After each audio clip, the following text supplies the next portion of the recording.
What's up guys, Kazungu here and welcome back to yet another Destiny 2 video. Today I wanted to go over some of the loadout and strategic things that could help you and your fire team beat the Grasp of Avarice Dungeon's Master Mode if you're either having trouble with it or just want some general advice on how to prepare for it before attempting the Master Mode difficulty.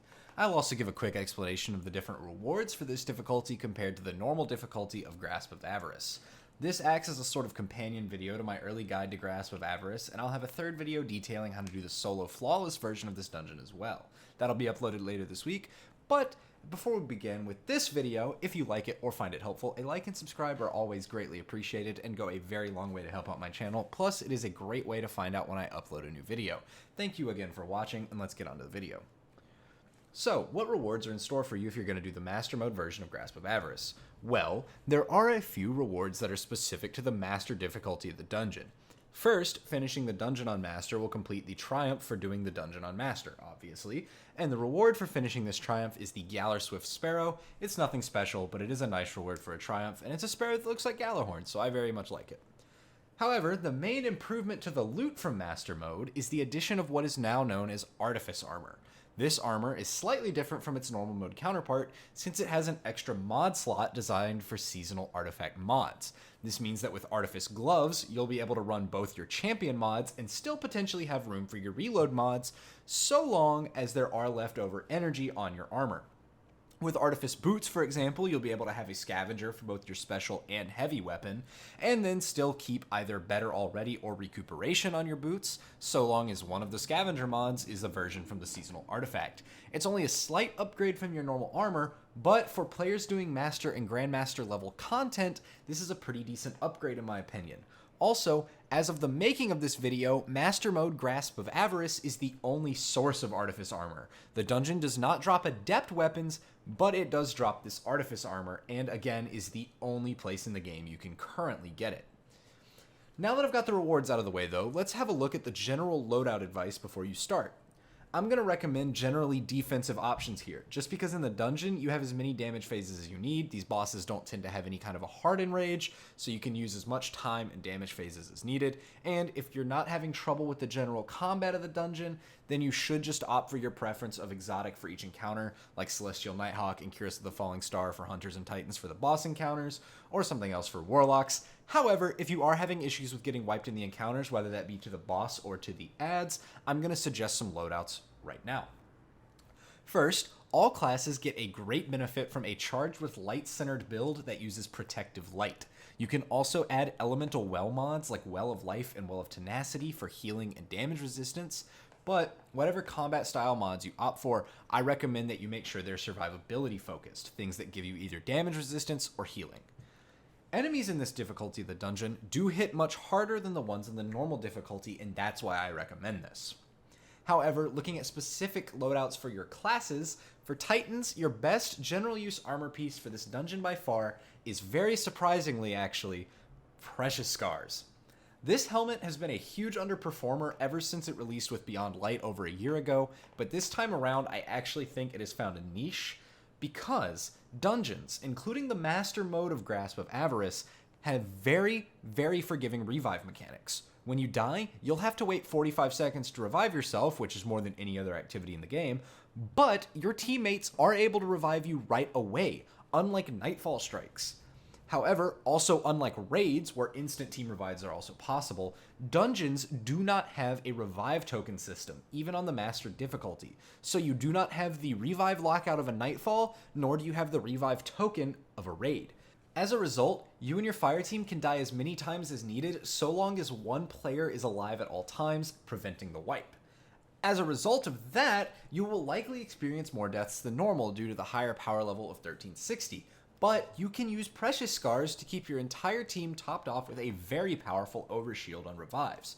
The helmet is actually very good in the Master difficulty as a result. The main issue with the helmet has been that generally it is very limited where you can and cannot revive, but in this dungeon you can just keep reviving people if they die. As a result, I think Precious Scars is incredibly underrated here.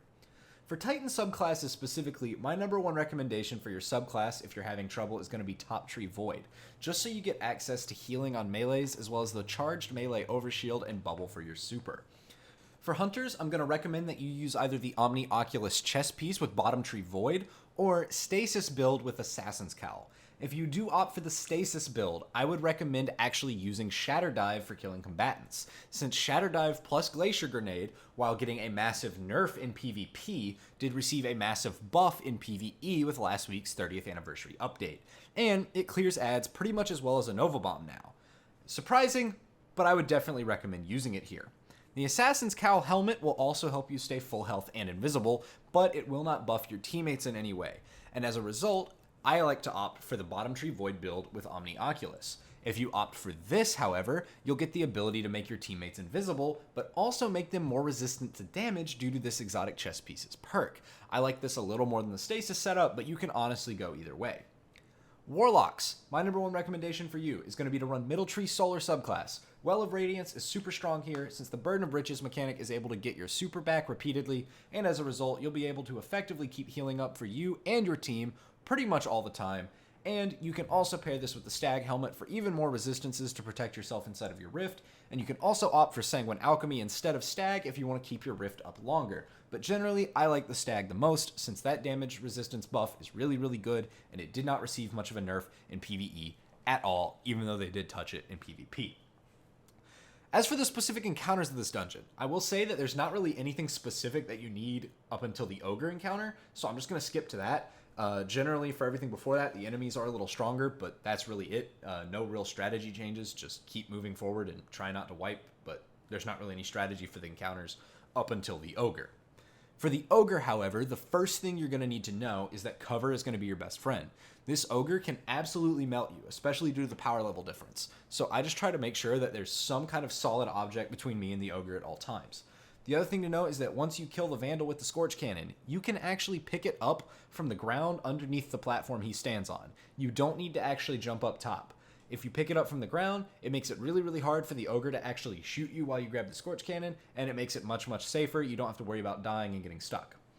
The other important thing to know here is that the rooms on the side will each have one of the knights changed into a barrier knight, so you'll need anti-barrier on either an auto rifle or an exotic with intrinsic anti-barrier, and the other knight will actually have an arc shield, which you will need to match since the Master Mode dungeon does in fact have match game turned on. The higher of the two rooms, the one with the little balcony overlooking the Ogre, is pretty safe, but the lower one on the other side is much more dangerous, since the Ogre can actually see into that room and shoot into that room and potentially catch you out while you're trying to clear the Acolytes and the Knights.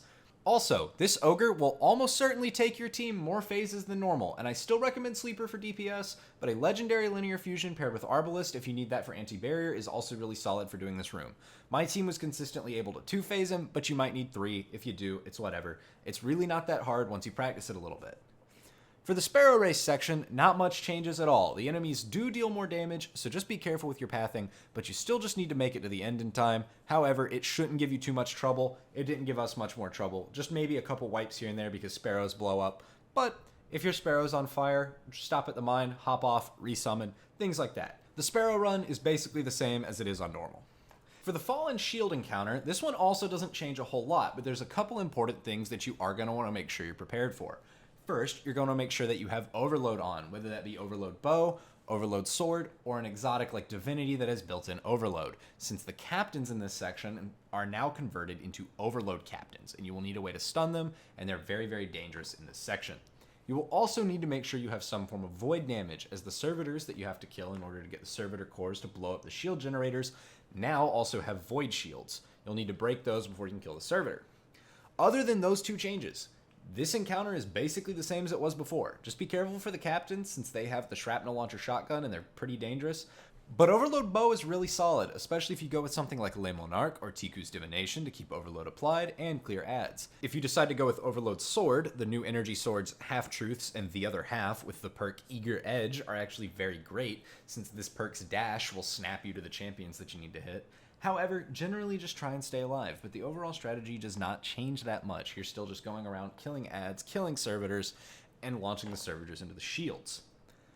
The one other fight, however, the final boss, Avarok the Covetous, is much more difficult. And I didn't think it was too hard overall, but I do think it's much more difficult than it is on normal. And there are going to be a few things that you're going to want to know.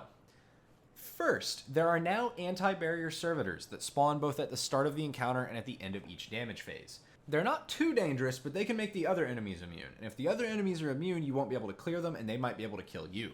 However, we opted for Arbalists to kill them since we could choose to play at range or get close, and Arbalists now having intrinsic anti-barrier paired with its disruption break make killing these servitors really, really easy, even if you're underleveled. Your Arbalist user should be either using a good Threaded Needle or a good Reed's Regret as they're heavy, since obviously by having Arbalist, they will not be able to use Sleeper Simulant for DPS. And the other thing I like about using Arbalist as your anti-barrier is that it also opens you up to using an SMG as your primary instead of needing anti-barrier auto, which in this encounter, on this difficulty, I think an SMG is actually much more powerful than an auto rifle. Auto rifles don't do quite as much damage, even though they have a little more range, but you can use an SMG because everything is very close quarters. I personally ran my old Ikelos SMG with Threat Detector and Surrounded, which I felt did incredibly well even without a Warmind Cell build. The other issue in this boss room is still going to be the crewmates that the boss summons. The Shank has even more health and hits even harder than in normal mode, but there are a few different ways that you can kill him here. First, hitting body shots with Sleeper will do quite a bit of damage, but that will require you to waste some of your heavy ammo on the Shank. Same if you decide to opt for Gallarhorn to kill the Shank, but that will also require you to use a normal fusion for DPS instead, which will be much weaker than the linear option. As good as Gallarhorn is, Sleeper is much better here, so I do not recommend necessarily using Gallarhorn to kill the Shank. I would 100% use a linear fusion as your heavy instead of Gallarhorn. This brings me to what we ended up doing. If you have a Hunter on your fire team, you can have them run Lucky Pants with Malfeasance, which actually deals a lot of damage to the Shank. And they can swap off of this combo after the Shank is dead, since you don't need the Lucky Pants afterwards. You still won't be able to run Sleeper here because, you can't run Malfeasance with Sleeper, but you can run a legendary option like Threaded Needle or Reed's Regret, which still does very, very good DPS. That's what I ran, was Malfeasance with a Reed's Regret in my heavy slot to do damage to the boss. And with the Lucky Pants Malfeasance combo, turning the Shank into Swiss cheese is really, really easy. It actually does a lot of damage with the damage boost, and you will still need at least 2 damage phases for this boss, no matter what strategy you really use, unless you're very over-leveled, but you probably won't be on Master because it's 1360. So I will also say to make sure you take your time in this section, since the damage phase and the time between them takes so long to get through. A wipe right before a damage phase or right before the boss has died leads to a lot of wasted time. So if you take your time, you won't have to worry about potentially wiping. However, that is all I have for today's video, so if you liked it or found it helpful and want to see some more Destiny videos, remember to like and subscribe, and if you ring the bell after subscribing, you will also be notified when I make a new upload, so do that if you want. If you also would like to, feel free to check out my Twitch channel, where I'll be streaming The Dawning in Destiny 2, as well as Warframe's New War update, and as always, I will have all of that linked down below. This has been Kazungu. Thank you so much for watching, and as always, I will catch you all in the next one.